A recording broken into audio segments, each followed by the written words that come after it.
I knew something was off the moment Lucas called me into his office with that forced corporate cheerfulness, the kind that usually precedes either a team-building retreat or a layoff. "Ashley," he said, grinning like a politician in election week. "We've got a new intern joining us, just fresh from Columbia. Finance whiz, apparently. You two will be a great team." Right. Like a shark and a seal are a great team. I'd been working in payroll compliance for 7 years. Built the current system from scratch. Not sexy work, but clean. Precise. Bulletproof. And now I was supposed to train the intern? Sure, I've seen this move before. It's not mentoring. It's replacement with a smile. Still, I played along.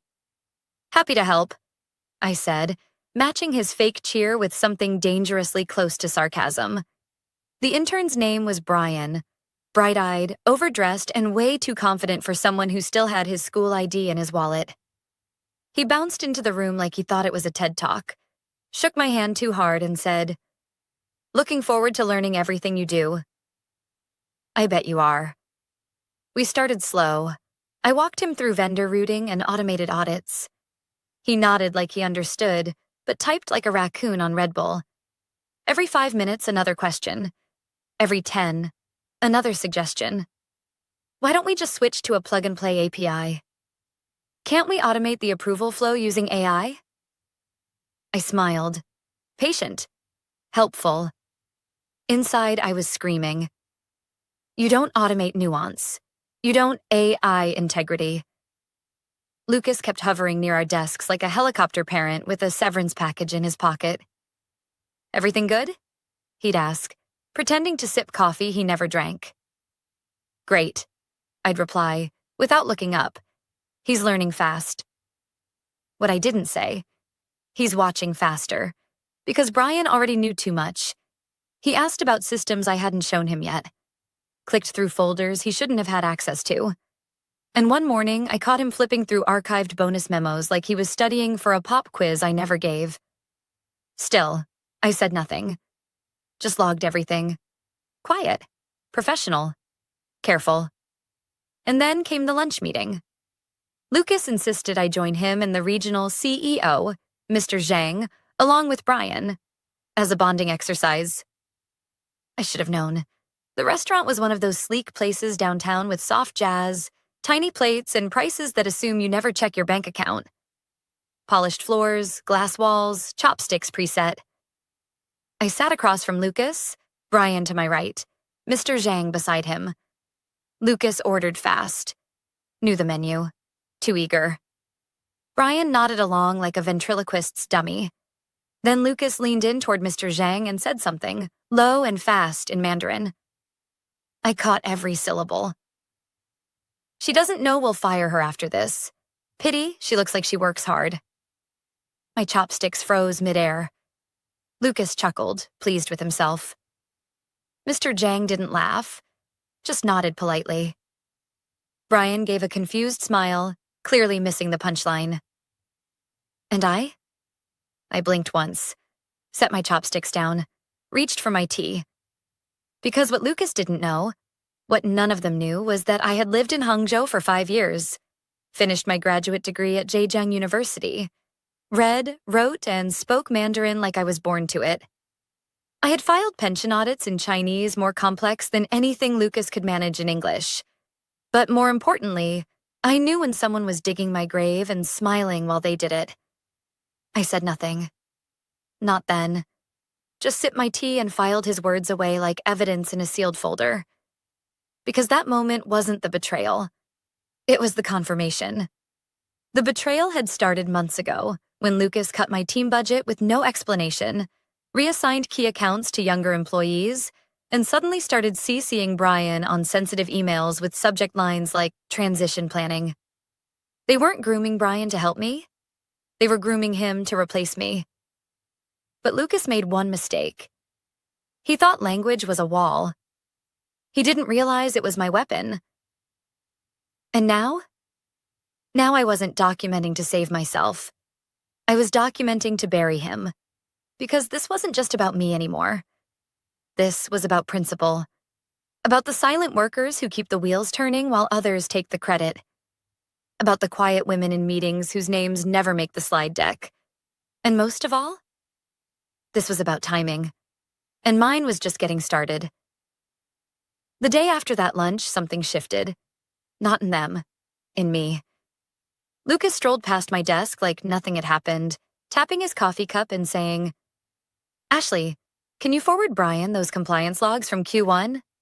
He's eager to dive deeper." Deeper, huh? I smiled without showing teeth. Of course, I'll clean them up first. I didn't mean sanitize, I meant set the trap. I opened a new folder on my private drive and labeled it, Stage 1, Watch Them Hang Themselves. Inside it, copies of the logs with specific rows labeled in Mandarin. Nothing too suspicious, just enough to seem like leftover notes from an old audit. Because here's the thing. If Lucas or Brian actually understood what they were reading, they'd know those labels didn't belong to Q1. They belonged to a confidential internal investigation we ran back in 2021. A test file, meaning Brian had no business touching it. I didn't have to bait him, just leave breadcrumbs. Sure enough, an hour later, I saw the file open on the shared server, then again in the system access log. Brian had copied it to his desktop. Perfect. Meanwhile, Lucas sent me a message on Slack, casual tone barely masking the push. Quick heads up, I'm bringing Brian to next week's compliance meeting. Think it's time he gets exposure to real-time oversight.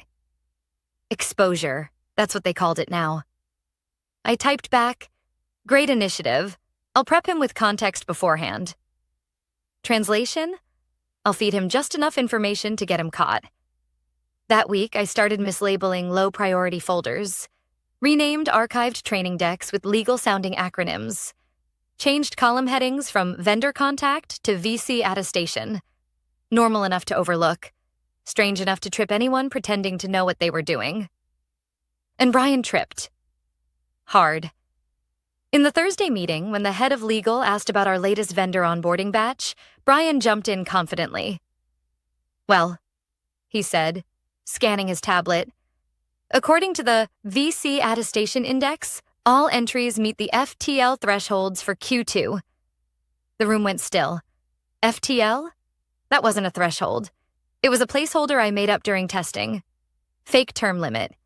I used it once. In 2019. As a joke. Lucas blinked.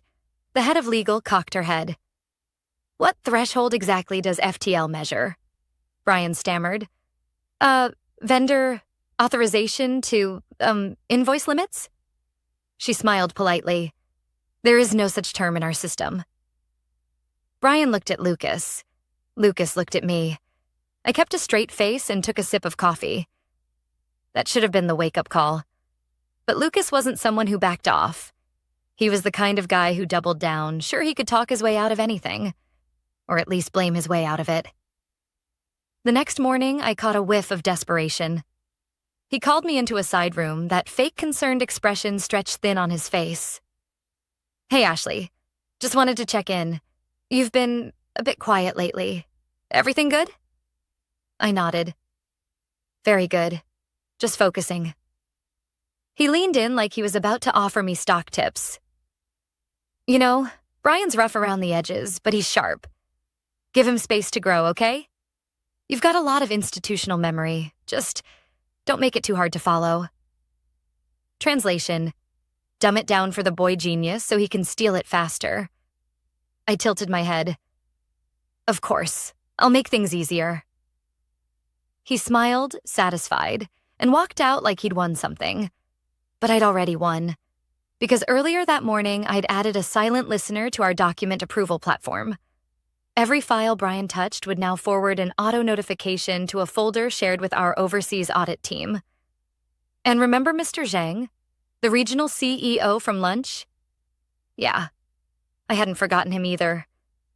He hadn't laughed at Lucas's joke, hadn't encouraged it, just nodded. Stoic, unreadable. But when I'd passed him in the hallway the following Monday, I gave him the smallest bow and said softly in Mandarin, "Thank you for the lunch meeting. I learned a lot." He froze for half a second. Then he smiled. Not wide, not warm, but sharp, knowing. He knew I'd understood everything, and from that moment, I wasn't invisible anymore. That's when the pieces really began to shift. Because while Lucas was busy bragging about succession strategy and private calls, and Brian was giving feedback on processes he barely understood, I was already compiling the file. Every altered doc Brian saved. Every access timestamp Lucas accidentally edited. Every joke made in a language they assumed I couldn't hear. They thought I was being quiet because I was scared. I was quiet because I was building something. Something slow. Something cold. And something irreversible. By the third week, Lucas had stopped pretending. He no longer masked his micromanagement behind mentorship. He skipped pleasantries, stopped asking how I was doing, and started doing what men like him always do when they sense a woman's spine straightening. He got louder, bolder, and careless. "Let's just move faster," he snapped during one morning meeting, waving his hand as if my presentation had personally insulted him. Ashley's methods are thorough, sure, but we don't need gold-plated compliance. We need agility. Brian nodded like a bobblehead. Exactly. We could probably cut out half the approval flow without risk. I blinked. Without risk? Brian opened his mouth to reply, but Lucas cut in. Ashley, we appreciate your legacy processes, but we're modernizing. Brian's been talking to a few tech partners who could streamline the whole thing. I looked at him, then at Brian. Then I said the most dangerous sentence I could muster, calm and clipped. If you'd like to restructure payroll compliance without understanding it, you'll need to speak with legal. Lucas smirked, eyes narrowing. We'll loop them in when we're ready. That was the final clue. They weren't just planning to replace me. They were planning to break what I built, repackage it, and slap their names on the box. And worse, they didn't even understand how much damage that would do. They thought payroll was just numbers. They didn't see the regulatory landmines, the cross-border tax complications, the delicate timing of payments across jurisdictions. You screw it up once, you don't get a memo, you get an audit. But they weren't going to wait for that. They were going to fake stability until the next quarterly review. So I gave them exactly what they wanted. I started sending Brian training decks labeled things like streamlined approval pathways, version 3, and optimized audit exemptions. On the surface, they looked legitimate, clean, sleek. Inside, they were poison. Because every example I gave, every sample file and diagram was built on outdated rules, loopholes we'd patched years ago, test cases that never made it past legal, and just enough real data to look convincing. Brian ate it up like candy. Wow, this is so much cleaner than what I've been reading in the docs, he messaged one afternoon. Why didn't we implement this sooner? Because we didn't want to get sued, Brian. But I didn't say that. I just replied, some things take time. Meanwhile, Lucas kept circling like a vulture, pretending to be a visionary. He started pitching a cost-neutral revamp of payroll to the executive team. Called it Project Phoenix. Sent out a teaser deck at the end of the week with buzzwords like resilient, lean forward, and digitally harmonized. I almost gagged. He even added a testimonial quote on slide 9. The new system eliminates redundancy while improving clarity. Ashley T., Senior, Payroll Compliance Manager. My quote. Except I never said that. He pulled it from an email I wrote 2 years ago about something entirely different. I screenshotted it, added it to the folder labeled Fabrications. By then, the file had over 130 items. Slack threads, backdated approvals, screenshots of Brian editing permissions he didn't have, emails Lucas sent to third-party contractors requesting sample automation tools that would bypass our existing checks entirely. But the real nail came on a Thursday. Brian sent a file to legal, without me. A reconciliation report for a vendor contract. He copied Lucas. The email read, per Ashley's recent changes to the vendor flow, this should now qualify under auto-approve. Only I hadn't changed anything. and I hadn't spoken to Brian that day. I opened the file. He'd manually adjusted the approval threshold, lowered it by 40%. The vendor in question? A known red flag we'd frozen last quarter. I felt my hands tighten around the mouse. Slowly, deliberately, I started pulling metadata. Brian hadn't just sent a bad file. He'd used my template, my formatting, and he'd listed me as the source. Lucas knew. He was setting me up to take the fall for whatever shortcuts they were planning. So I made a decision. I crafted a message in Mandarin. Formal, measured. The kind of language that doesn't just translate, it slices. Mr. Zhang, I've identified several changes being attributed to my office without authorization. I've attached samples for your review. These documents have not gone through proper compliance, and I'm concerned they may be escalated as final. No accusations, no drama. Just a quiet knock on the right door. He responded 12 minutes later. Understood. Please continue documenting. We'll review internally. And that was it. No follow-ups, no requests, just a single green light. But I knew what it meant. Because when silence comes from the top, it's not indifference. It's strategy. By the start of the next week, the office felt different. Not louder, not quieter, just tense. The kind of tense where people start saying good morning a little too quickly. Where Slack pings slow down. Where eyes dart, but no one asks questions. Lucas didn't know yet. But Mr. Zhang had started watching. And I had begun tightening the noose. It started small. I filed a request with IT for an access audit. Just routine, I said. Quarterly check. Nobody questioned it, because I was the one who normally handled those. Within 24 hours, I had a report detailing who accessed which files and when. Brian had been inside the payroll sandbox 3 times in the past week.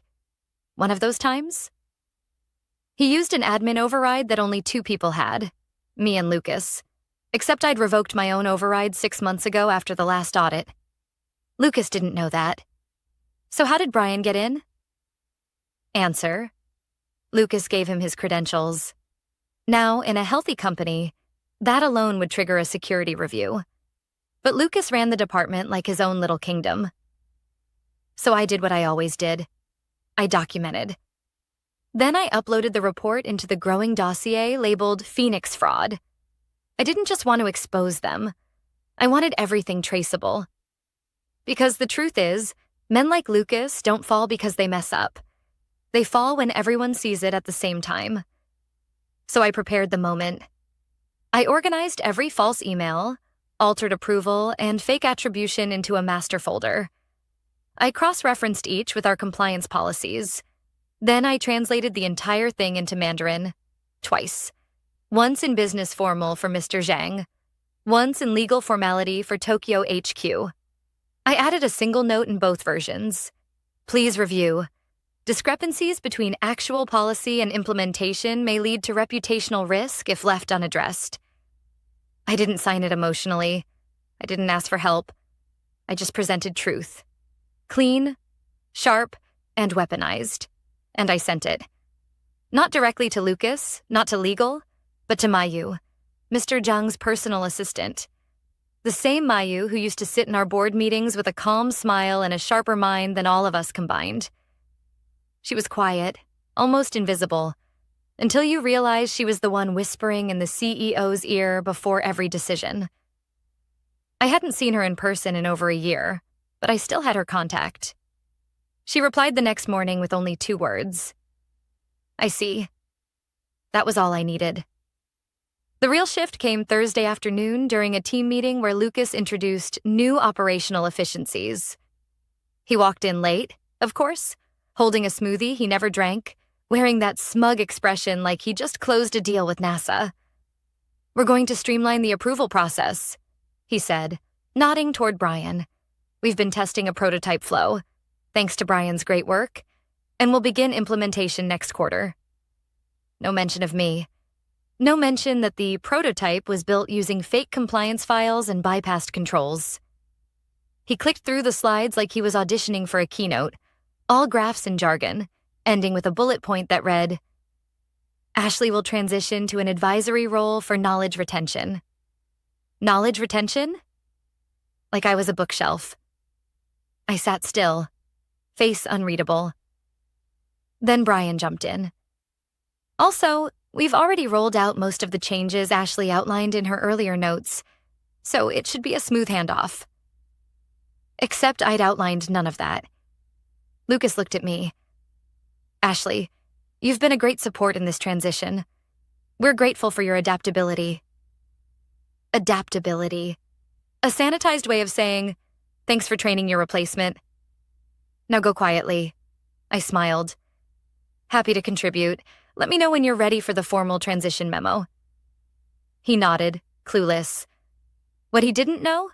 That memo had already been sent, just not to him.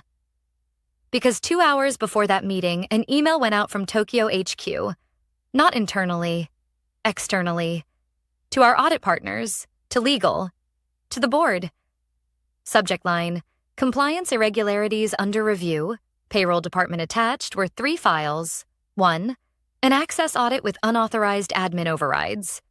2nd, a reconciliation report showing altered thresholds. 3rd, an attribution map showing my name attached to documents I never touched. Each file translated, time-stamped, verified. And underneath it all, a line that read, submitted by Ashley T., Senior Compliance Officer for urgent review. Fluency in Mandarin certified. Cross-reference recommended. The trap was sprung, but I wasn't done, because traps don't just expose, they humiliate. I had one more move. The meeting invite came late Sunday night. Subject, payroll review and organizational realignment, mandatory attendance. No agenda, no details, just a Zoom link and 2 names attached in the sender field. Mr. Zhang, Mayu Tanaka. I didn't reply. I just read it twice and smiled. By Monday morning, the entire department was vibrating with silent dread. Lucas walked in with his usual swagger, but his smile was too tight, his shirt too crisp. I could smell the cologne from across the room. The same one he only used for board meetings or when he knew he was about to be cornered and wanted to mask the sweat. Brian wasn't bouncing anymore either, just sitting hunched over his laptop like he was trying to solve world hunger in Excel. I didn't say a word to either of them. At 10:01 a.m., the call started.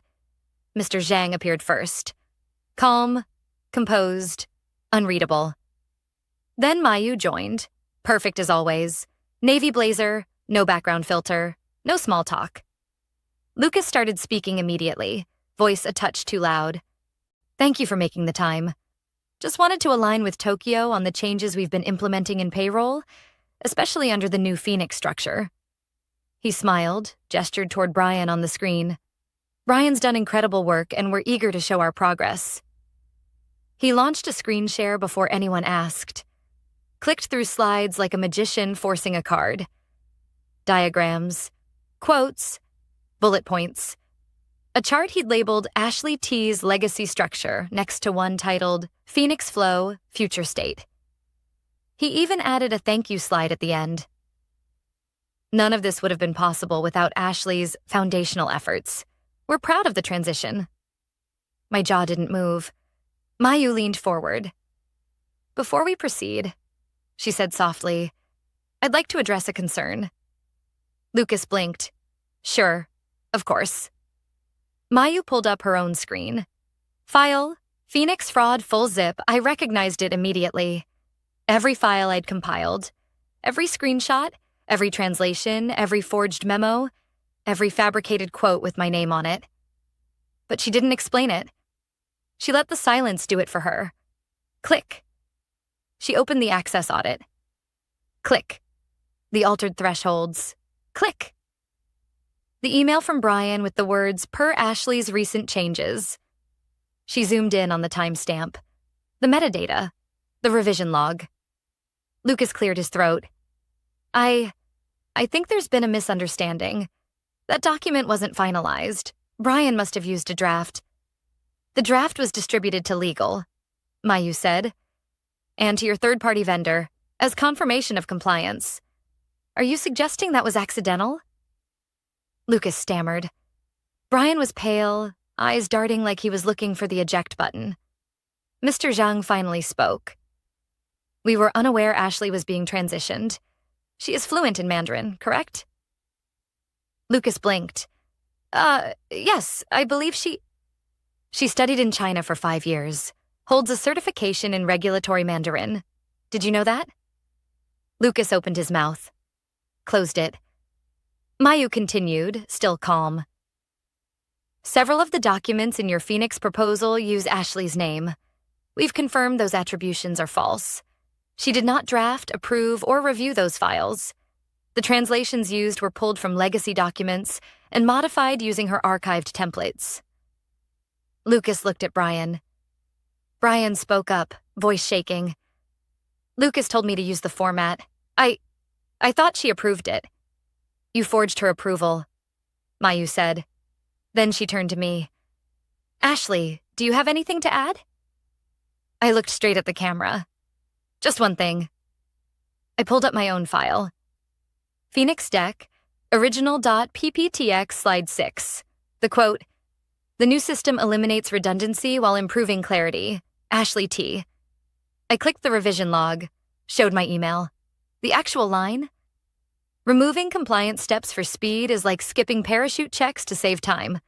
Might work, until it doesn't. Silence.